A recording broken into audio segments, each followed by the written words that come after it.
and it's going, and I typed, let's go live. So we're going live. We're live now We're live from the studio. from the So library. there are levels of streaking the quad. Like Right. this is like streaking the quad in the dark. We're in public, but no one is looking. No one's So watching. Nobody yeah, cares. yeah. So that's why We're I doing feel it. a Oh little. my God, we're doing it. It's a Yeah. whole different level when somebody in the streaking group says, "Okay, let's flip on the stadium lights." It's like, "Whoa, oh wait, Still, I if it don't was at know." night, no one would be in the stadium. Yeah, and But okay, maybe so that's the that's next the level. Yeah, second that's the level. next The level second up. level is you flip on the lights in the stadium, you streak it, no one's there, who cares? And then the third level is you put up flyers, and then it's just like, what? But each level, like even the first flipping the lights, there's a level of wait a minute. Yeah, yeah, yeah. Yeah. Yeah. Well, I'm glad we got that figured out. So, what was your thought? You had a thought aside from that Well, one. so we talk a lot about how do you focus, or do you need to focus, or to what level do you need to focus in order to In your find the creative thing endeavors. you want to do. You know And that you want to put stuff out you're and make talking magical about things. creative endeavors, right? Like choosing, do you have to choose a horse or do you just like let the muse come and follow it any which direction? Yeah, I mean, and I think in some ways everything is creative. Like if you decide that you want to do that, what's outside of the creative realm?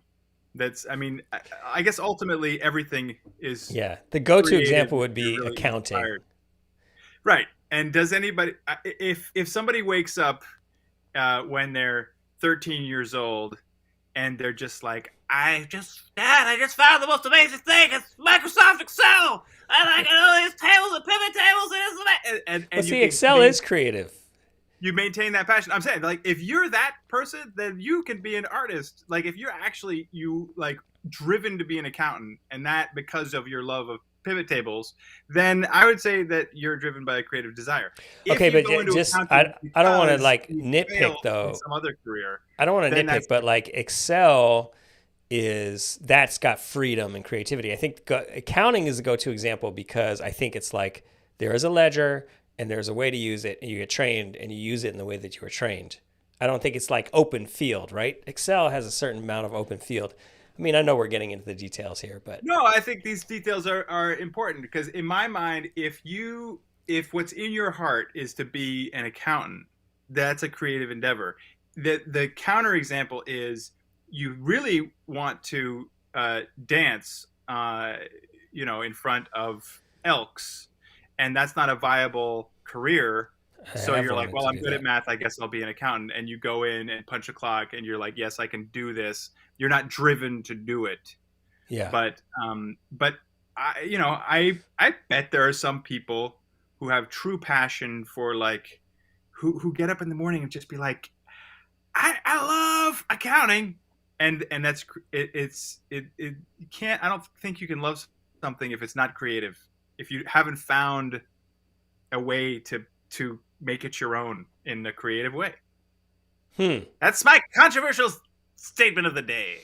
I mean, I think it's right for certain people for sure. And that's the only thing that makes me wonder is like, are there other people who are like, no, I don't want that. That feels insecure. Creativity is like open field and lack of structure, and that feels insecure to me. Whereas you and I would feel hemmed in, and I think a lot of creative people would feel hemmed in by walls. I think other people feel secure from having the walls there. But Okay, anyway, well, it could be, let's just stick with this accounting example for a second. It could be that a person, has a different thing that lights their fire that's outside. Like let's say that they like to ski more than anything, and they're yes. good at accounting and they can put in their time and do that, and but their real Hmm. passion, it lies outside of their paycheck. So So are you are um you are you say are you is your sort of baseline theory that everybody has that in some form? Maybe you like accounting and work, but then you want the wide open spaces of the slopes. I think that, and in fact, this is a perfect segue to what I wanted to talk about. I think that we're all born with this magic wand that we don't know what it does. Nobody knows what it does. It's unique. It's needed in the world, like a certain kind of magic, and it's Yeah. just yours. And everybody gets one. But the thing is about magic wands is that they're powerful, and because they're powerful, what happens is that you know nothing about what it does when you first get it, and That's nobody else cool. does either. Your parents don't know, and but then little clues, you get it starts pulling you in certain directions. You start to, maybe you see somebody who does something, and maybe it's not the most celebrated activity, but it just fascinates you. You get pulled Yeah. towards it. Your magic wand is pulling you in that direction, and then every now and then your magic wand sort of like you say accidentally, you say the magic words, some magic words, then you cast a spell, and then a car explodes across the street, and you're like, oh my god. And so many most people, I bet, when they first experience their magic, they get scared by it. They scare the people around them, and the first instinct is, I better make sure I never say that thing again, because it just blew up a car across the street. But the best case scenario is that you have friends or teachers or parents or somebody around you to say, oh no, that's a real powerful thing. You should come over here. I know some people who have a similar kind of Mm. magic that maybe could help you develop that, or just like, yes, it's scary, but don't put it away. Like let's It's like cultivate that. you want to find your school for mutants, your Fantastic Four. Yeah. Yeah, It yeah. was, and the interesting thing, I was talking about this with somebody last night, and how there's an old saying, there's an expression that says, talent, only talent can recognize genius, or something like genius can only be recognized by talent. So in other words, imagine that somebody has, well, it's like music. Like somebody can have like magical powers with music, and 90% of the population could be like, oh, that's nice, but they couldn't necessarily Hmm. tell the difference between a master and just a high level student. Hmm. Whereas somebody who really gets what is magic about any particular thing, and music, that's a million different things within the umbrella of music. But like, if there's a particular thing that you have a talent for, you're going to be able to recognize the genius Hmm. in that. And it's so interesting that the people who genius in anything is, what's great about them is really going to be only even noticed by a very small percentage of other people who have the talent in order to just even know that they're a genius. When we think of Einstein, it's not like if Einstein came up to me or anybody before the theory of relativity was already figured out and he described it to me. It's like, imagine a train and blah, blah. 99% of people listening to that first explanation would be like asleep three Yeah. minutes in. The reason that we think he's a genius is because everybody says he's a genius. It's already agreed. And so we're like, oh yeah, he's a genius. But it's just like, well, is he more of a genius than Niels Bohr? It's just like most people wouldn't have a compelling argument one way or the other. I like it, and I got lost. I had responses along the way, but then they went to Einstein and went to something else in Niels Bohr, and then I went into listening mode. But I love I love Sorry. the I love the thing about the magic wand that I'm getting back there. Yeah, everybody has this magic wand, and one of the things I was thinking about that is also like a lot of us are wandering for years and decades trying to figure out what it does. Right? It can be a Yeah, lifelong endeavor, and it's I'm almost still like a wondering. gift. I do feel envious of someone when they figured out what their magic wand does. You know what I I think mean? it's the Like, best thing. Yeah, yeah. the best thing you could possibly happen is to figure out what your magic wand freaking does. But one of the things I was thinking too is like it's common to make a conclusion that's mistaken, right? We do this all the time. We're like, I know it, I've got it, it's this, and you go off doing that, and maybe you get a couple swings and a couple misses, but then you realize, oh, wait, you run into a wall, and you're like, oh, that wasn't the thing. And in fact, that was sort of the theme of this week, right? Just trying to figure out like, okay, I was on this train, it was going, it was chugging, kind of it's not feeling great right now, and just and actually those moments when you realize that you misidentified the power in your magic wand are semi crushing, aren't they? Yeah, and I It think initially they're yeah, and I probably a think that victory, I guess, big it picture, is a but victory in learning if you just, because the question that a lot of people have is, do I have a magic wand at all? Like, do I have a superpower, or am I just kidding myself? And what I'm convinced is that yes, you have one. You everyone has one. And we do get clues, we get drawn into things. But let's say your magic power is to make TV shows. Somebody's magic power turned that into I Love Lucy, and somebody else turned it into Breaking Bad. So if you think I love making TV shows and your example is I Love Lucy, but what's in you is Breaking Bad, I Love Lucy is going to lead you astray, even though you were right that making a TV show was the right general field of play. I think you did choose the So two polar opposite TV shows in in history. I did it. I do. I get the opposite ends of the spectrum. But you know what I mean? Like, so the frustrating but most awesome thing about it is that your magic wand is unique. Its spells are unique, and it can be in a family where, like, yeah, I want to make TV shows like Louis C.K. does. It can be like that, but ultimately, the farther you go down the road, you realize it's like, yeah, but mine's going to be a little different over here, a little different over here, and I think it can be hard to know where to follow and learn from, what's been done before, and where to stick up for where you're pulled slightly differently, because that's the difference between going on a highway and going on a off the trail path. It's like, how far can you get on an off the trail path? It's like there are highways that have been built that have figured out, how to do so much of this stuff. Well, one distinction that occurs to me about that is you have, like, you take the example of Louis C.K., right? That is, he's one person, and surrounding his show are 1,000 different people that helped on it, that were Have their own using magic their, wand. yeah, and they're using their creativity in service of someone else's larger vision. If you look at, like, an animated movie, they're, some of the things we've been watching lately, they're just amazing. It's like wall to wall. You can't even appreciate the genius because it's coming so fast and, and furiously. And the credits are like thousands and thousands and thousands of people. Now, each of those people is living a version of a creative life, right? Like they're an Oh animator yeah. or an artist or this or that, but they are doing it within also the bounds of the, someone else has defined the boxes for them a little bit. And that's not true all the way up. I'm sure, like, certain people are the creative director, the artistic director, or whatever, and then other people, their job is to shade in the pants, but there's sort of levels throughout. But I think when you talk about, like, blazing the path versus walking a path, or riding in a bus that's been chartered already, I guess that's just a very, very, very small few are actually saying, now here is here's the TV show I'm going for. I disagree. I think it's true, and it's true that that's the present state of the world to some extent. And if you think of it in terms of mass market acceptance, you're right. There's only a few people who can hit the ball so hard that it gets to every home in America. You know, but I don't think that that's what the point of every magic wand is for. I mean, Right. we can, and I think this goes to the,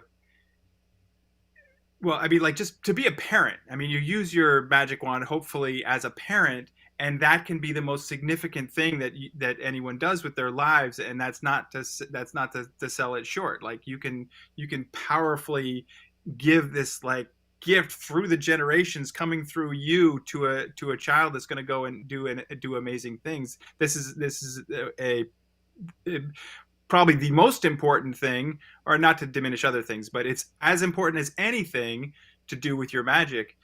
So, and how we affect how we share with other people. Like, you're right, in terms of mass market success, it's not everyone. Well, Not yeah, everyone's I'm gonna not have even it, saying but that that's not like that's not. I'm not saying it's better to blaze your own trail. I'm just saying, actually, you can use your creativity. You can use your wand in service of the vision someone else has defined, or you could use it to sort of define your own unique path through the woods. And when you're going, like, well, my show is going to be like this, but not quite like this. That's like the smallest percentage of people that are defining their own path. And some people might be driven to do that. Other people might just be like, I want to show up to draw every day. And in fact, I love it when someone else sort of has defined the parameters around that, and I can be creative within within that yeah, I box. don't I don't believe that. I think that we all do forge our own path, and I mean, I think of, um and you might not be so focused on one thing. Like you have a friend who does digital animation, and he was telling us about like doing space. He like a metallic reflection on a CGI. Like his specialty was that. Hmm. He was a drummer, brilliant drummer. Anyway, Oh yeah, um, yeah, yeah. Right, Solar. Yeah. Solar, yeah, and Lighting is his thing. yeah, lighting digitally in digital spaces. And my thought on that is that he's bringing expertise. He's not just like do this, then do this, then do this. It's just like Yeah. they hired him because he's got the ability to like he has the eye Yes. to be like, oh, We can. and I think he We're is not forging actually his. disagreeing. If you want it to be a disagreement, that's fine. But I'm trying to say, I think the same thing that everyone's bringing their Yeah, creative thing to it. Whether it's that's anyway, the but yeah. let's disagree. It's more interesting. Yeah, let's disagree. You're I think wrong. the point that I'm contending with is that does everybody need to forge their own path? And I think that a lot of people don't because they think that not everybody does, and that's for just a few select people. But I Yeah, don't know. I I just don't have this either. belief that everybody actually is forging their own creative path until they've given up on it, and they shouldn't. They shouldn't give up. They should remember that they still have the wand and but I no, but I actually think that people do give up on it because of this false belief that only a few forge their own path, and my magic wand goes off and blows up cars, and it's better to not use it, um, because it's making my family life unstable. Versus, no, I've got this thing. I've got to figure out what it's meant to do and cultivate it. Yeah, Which, yeah, there's a bit of a tension in life, especially as you get farther on, and you're sort of like off wandering the land in search of your magic wand, and that it can feel self-indulgent. Can't I mean the purpose of your magic wand? It can feel self-indulgent, and it can be. You can be sort of neglecting. Meanwhile, there's lunches to be made and soccer drop-offs to be had, and and all that stuff can infringe, and it does feel like there's a tension between, but I need to find this. I've got a special purpose, and I need, wasn't that in The Jerk? I got to find my special purpose. Uh, and versus like, grow up, be an adult. It's not about you anymore, especially if you're a parent. yeah. Well, I think it's definitely a balance, but it is, yeah. When you're a parent, there's a lot of, yeah. The responsibility is not to be trifled with, and I'm not suggesting that people be irresponsible, especially with the people that they care about and the people that they're responsible for and the people that they brought into the world.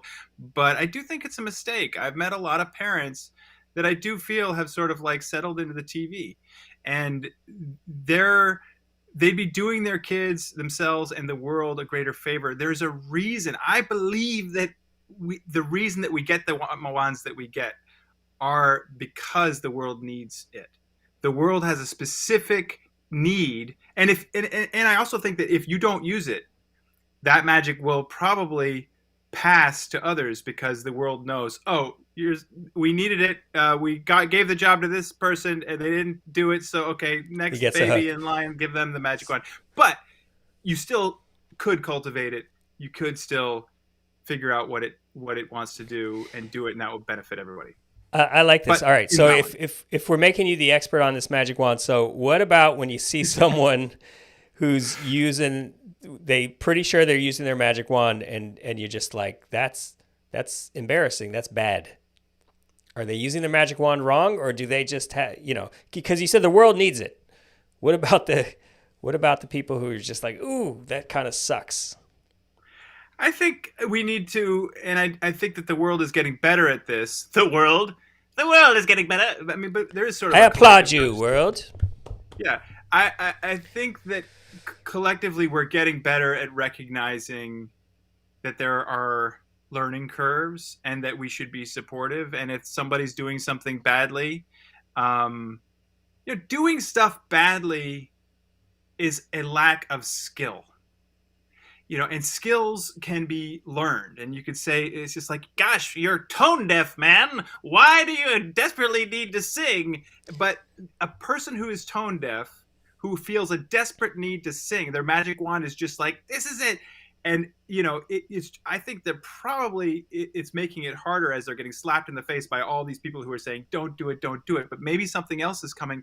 There's something that's driving them through that to say no. And when they finally get that last skill that finally gets them to realize, oh, I should pay a little more attention to my pitch or whatever, and then all of a sudden it's just like, oh, there's this depth that no one else is bringing. God knows how it works. I don't know. People thought that Bob Dylan was a lot of people. I mean, people I grew up with after Dylan was already huge thought he had a terrible voice. I think now it's sort of getting to be a non-popular opinion to say that Bob Dylan had a terrible voice. But when I grew up, everyone thought that Bob Dylan had a terrible voice, and despite that, he wrote great lyrics. But I haven't been involved in these Bob Dylan controversies. I where do I you don't stand on the should Bob Dylan be a singer? I don't think it's about his voice, right? I mean, that's not. It seems irrelevant to the conversation about Bob Dylan. No, but you were like, what if one of Bob Dylan's friends said, "Hey, buddy, you got a lot of talent, but singing's not your thing. Just don't Well, do he it. would. It's embarrassing. You're embarrassing yourself." When he was younger, he didn't have a terrible voice. I think part of he had gotten great fame before he was semi unlistenable at times. No, he started unlistenable. I think he got more and more listenable. Interesting. He started with like, I don't care. I don't care. I'm sorry. I don't care. It's like I could see the fire in your opinion, and you asked me, you set me up, and then I gave an answer, and then you bit my head off. I don't care. He was fine. When I listen to his early music, it sounds like music still. But the question is more like isn't it clear that he would have had friends and acquaintances who told him, Bob, you're embarrassing yourself. Don't do this. And should he have listened? No. I don't know. I got to go back and listen to his early stuff. But I take your point. I take your point. All right, we're over time, man. It's good chatting with you. You had very strong opinions today, and they were interesting. And we're gonna figure out what our magic wand. What's the state of your magic wand before we sign off? Yeah, I feel like I know. Yeah, I've stopped not looking for. I've decided that I'm gonna figure it out. That's where I'm at. I feel like I Is that a new revelation? It's a new. Feels new to you that you're gonna figure out. Like a couple. I mean, putting it in these words is new, but I think that subconsciously that's the decision of a couple of years ago. Like I think that the 2 decades before a couple of years ago, I was going back and forth saying like, I should just stop doing all this creative stuff because I'm embarrassing myself. And then like some months later would go and I just like start cooking something up and get really excited. And then I'd get really excited that I'd like get too excited and embarrass myself again and then go into a cave again. So I was constantly going back and forth saying, this is my destiny. No, this is not my destiny. And I think that I'm at the stage where I'm just like, okay, I got to figure out what the heck it is. And I don't, and I feel pretty committed to figuring it out in full recognition that I don't have it figured out yet. But you got pieces of it. And as time goes on, I think that's those, you get maybe better at understanding the differences in feedback. It's not just a car exploding across the street and you don't know why. You sort of are like, oh, I see when I turn it this way or if I cast a spell in this direction, get this kind of feedback. Yeah. Well, all right, man. You? I mean, okay. But do you have, what's the state of your magic wand? I know it's a new thought, but. Yeah, I think I'm honing in on it. And I like this idea that there is a certain, this is complete bastardization of these metaphors, metaphor mashup, but it's like there's this idea of there's a certain dough that you cook that is just like your most honest, straightforward dough, and you can bake it out in different forms. It could be a bread or a pastry or a this or a that. So that's what I'm feeling like I'm getting closer to, is like the ingredients of how this manifests in the world could be in music or TV, or it could be in podcast or whatever it is. But there's a certain piece that if I can tap into that, that's my most sort of honest contribution, or my most valuable. I don't know quite how to say it, but that's sort of similar. It's sort of like magic wand that blasts out a certain kind of dough, like dough blasting magic wands. All right, man. Amen. All right, End broadcast.